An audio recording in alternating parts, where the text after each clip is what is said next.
अस्सलाम वालेकुम। पंजाब यूनिवर्सिटी का 2020 का पेपर है, ये पास्ट पेपर है डेटाबेस सिस्टम का। इसकी आज क्यूरीज और हम लोग ईआर डायग्राम देख लेते हैं। 2019 के पेपर की ईआर डायग्राम नहीं थी, 2020 की है तो वो देख लेंगे।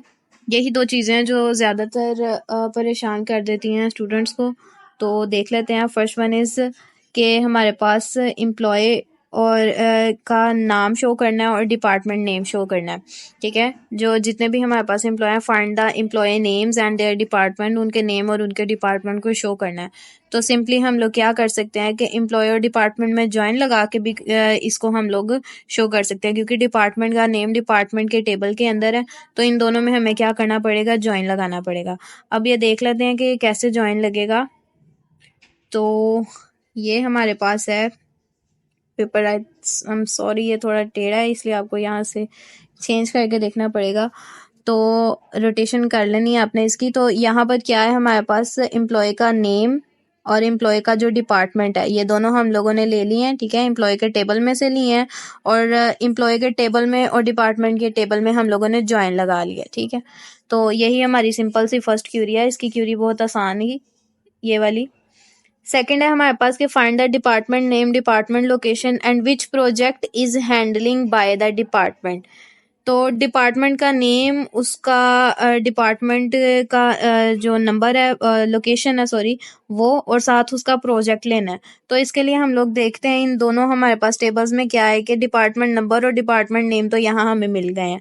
तो जो प्रोजेक्ट हम लोगों ने लेना है वो हमारे पास प्रोजेक्ट के टेबल में है। तो हम लोग किस बेस पर इन दोनों के ऊपर ज्वाइन लगा सकते हैं।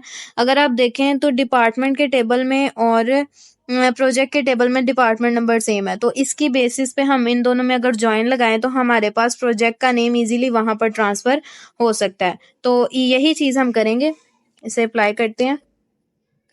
Select the department name, department location and project name. और किस तरह से सिलेक्ट कर रहे हैं हम लोग, from department as D, left join, project as P, on D department number और पी डिपार्टमेंट नंबर। यानी कि प्रोजेक्ट के टेबल के अंदर भी हमारे पास डिपार्टमेंट नंबर है और डिपार्टमेंट के टेबल में भी डिपार्टमेंट नंबर है। दोनों में हम लोगों ने लेफ्ट ज्वाइन लगाया। लेफ्ट ज्वाइन लगाने का मकसद यह है क्योंकि हमारे पास डिपार्टमेंट का टेबल है एक तरफ है और दूसरी तरफ हमने प्रोजेक्ट लिया है, तो हम लोग जो डिपार्टमेंट का लेंगे ना नंबर, वही हमें प्रोजेक्ट में से लेना होगा।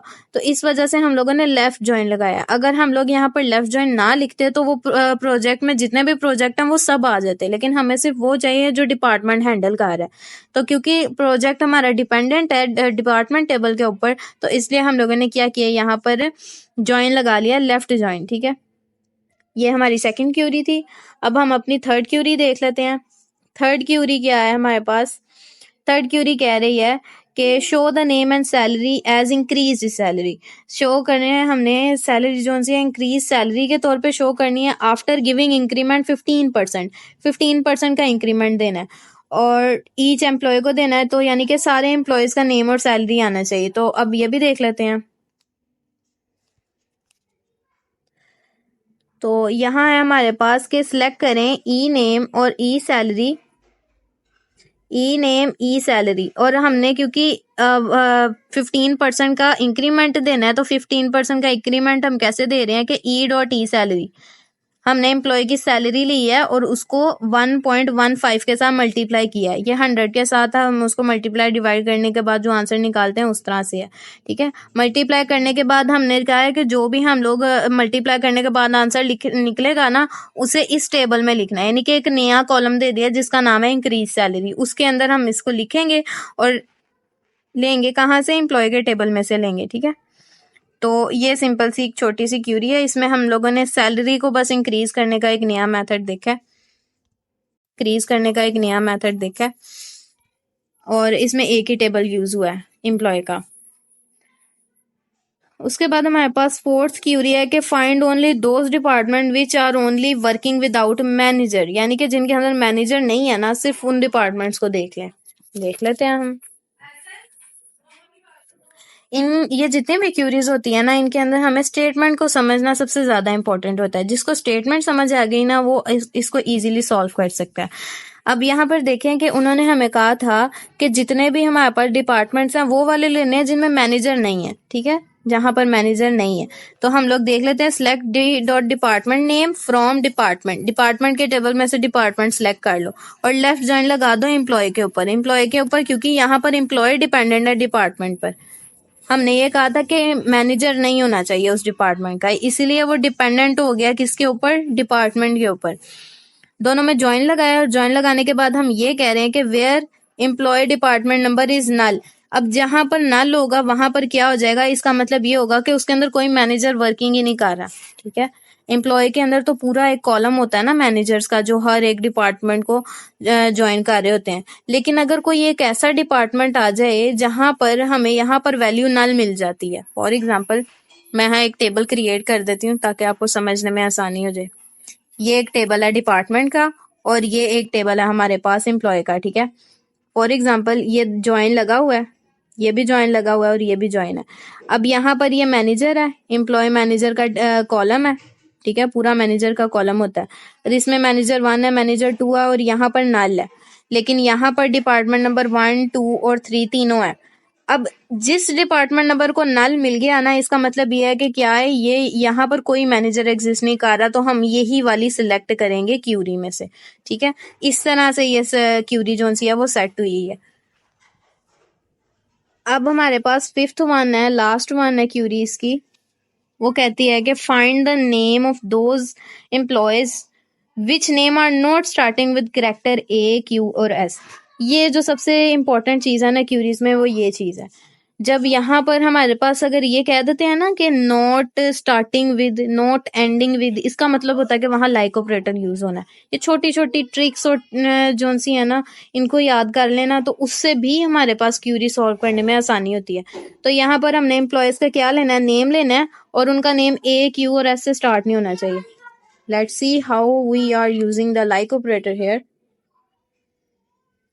तो ये है, इससे 2 मेथड्स हैं, मैंने दोनों यहाँ यूज किए हैं। पहला मेथड जो सा है उसके अकॉर्डिंग ये है कि एम्प्लॉय का नेम ले लें एम्प्लॉय के टेबल में से और लाइक ऑपरेटर यूज कर लें। किस तरह से करना है, अब हमने उसको यूज नॉट लाइक क्यू, और क्यू के बाद हमने परसेंटेज का साइन रखा है। ठीक है, ये देखें, ये क्यू है और क्यू के बाद परसेंटेज का साइन है, इसका मतलब वर्ड किस लेटर से स्टार्ट हो रहा है, क्यू से। इसी तरह नॉट लाइक एस, ना क्यू से स्टार्ट हो ना एस से, और एक और लेटर था वो यहाँ मैं लिखना भूल गई हूँ, बहरहाल ये ऐसे है। ठीक है, उसके बाद जो सेकंड मेथड है वो ये है कि आप इन दोनों चीजों को इकट्ठे कर दो। ठीक है, इन दोनों को कंबाइन कर दो। यहाँ पर भी इन दोनों को है यही चीज, लेकिन यहाँ पर कंबाइन हुई है। यहाँ पर कैसे कंबाइन हुई है, सिलेक्ट कर लिया हमने नेम को एम्प्लॉय के टेबल में से और ये कह दिया है कि ये दोनों नहीं होने चाहिए। ठीक है, ये जो सब क्यूरी है ना, ये कर क्या रही है, ये सब क्यूरी ये कर रही है कि ये सिलेक्ट कर लेती है उसे, सॉरी, ये सिलेक्ट कर रही है हमारे पास ई नेम को और ई नेम को किस में, क्यू और एस में। ये वो चीजें ले रही है जो क्यू के साथ और एस के साथ स्टार्ट हो रही है। और जब हमने बाहर नॉट लिख दिया तो इसका मतलब है कि ये हमने चीजें नहीं लेनी। ठीक है, ये थोड़ा कंफ्यूजिंग होता है हमेशा से कि आप लोग बाहर नॉट लिख देते हैं और अंदर हम लोग वो चीज सिलेक्ट कर रहे होते हैं। ये चीज होती है कि वो चीज है एग्जिस्ट कर रही है पर हमने उसे लेना नहीं है। जिस तरह से ये टेबल में होंगे, क्यू के नेम भी होंगे और एस से स्टार्ट होने वाले नेम भी होंगे, लेकिन हमने उन्हें नहीं कंसीडर करना। ठीक है, तो यही हमारे पास इसकी क्यूरी थी। इसके बाद इसकी जो सी ईआर डायग्राम है वो क्या कहती है कि यूनिवर्सिटी के रजिस्ट्रार ऑफिस के अंदर मेंटेन करना हमने डाटा कुछ एंटिटीज का। अब वो एंटिटीज कौन कौन सी हैं, कोर्सेज हैं, कोर्स ऑफरिंग्स हैं हमारे पास, उसकी क्लासरूम्स के साथ उसकी टाइमिंग, इंस्ट्रक्शन और उनके सारे जितने भी एट्रीब्यूट्स हैं वो गिवन है। इंस्ट्रक्टर भी हमारे पास एक एंटिटी के तौर पर सामने आ रहा है। तो अब हम इन सारी चीजों को देखते हैं कि किस तरह से हम लोग अपनी ईआर डायग्राम में शो करते हैं। तो ये हमारे पास ईआर डायग्राम है। हमारे पास यूनिवर्सिटी था, यूनिवर्सिटी रजिस्टर कर रहा है एक ऑफिस को। अब वो ऑफिस क्या कर रहा है, आगे से मैनेज कर रहा है कोर्स ऑफरिंग्स को। कोर्स ऑफरिंग्स के किसके साथ रिलेशनशिप बनता है? कोर्स ऑफरिंग्स जो से, क्योंकि ऑफर कर रहा होता है ना वो कोर्सेज को, तो वो हम कोर्सेज अब देख लेते हैं। अब वो कोर्सेज के अंदर स्टूडेंट एनरोल होते हैं और कुछ ट्यूटर्स या इंस्ट्रक्टर्स जो कि हमारे पास एंटिटी आई थी उसके साथ वो अटैच होते हैं। किस तरह से अटैच होते हैं कि जो कोर्स होता है उसके कुछ इंस्ट्रक्टर होते हैं और उसके अंदर कुछ स्टूडेंट एनरोल होते हैं। तो वही हमने क्या कर दिया, एक डायमंड शेप के अंदर रिलेशन जो सा है वो जिस बेस पे बना रहा है उसको हमने शो कर दिया। ठीक है, ये हमारे पास इनके एट्रीब्यूट्स जो से है ना वो लिखे हुए हैं, हमने हर एंटिटी के एट्रीब्यूट्स लिखे हैं। और जो हमारे पास प्राइमरी की होती है उसे हम यूं इस तरह से अंडरलाइन कर देते हैं, ये ऐसे करके। ठीक है, उस नेम को हम अंडरलाइन कर देते हैं। अब इंस्ट्रक्टर और स्टूडेंट का आपस में इंस्ट्रक्ट का जो सा है वो रिलेशनशिप बन रहा है, और यूनिवर्सिटी और स्टूडेंट का भी आपस में क्या, रजिस्ट्रेशन का। ये जितने भी रिलेशनशिप्स यहाँ पर लिखे हुए हैं ये सारे वहां पर डिफाइंड है और ये सारे एट्रीब्यूट्स भी वहां पर डिफाइन है। हम लोगों ने इन्हें बस मैनेज करना, और ये मैंने एक मैनेज करने का ना एक सिंपल वे आपको सामने रख दिया, आप इसके अकॉर्डिंग कर सकते हैं। ठीक है, आप इसे देख लें।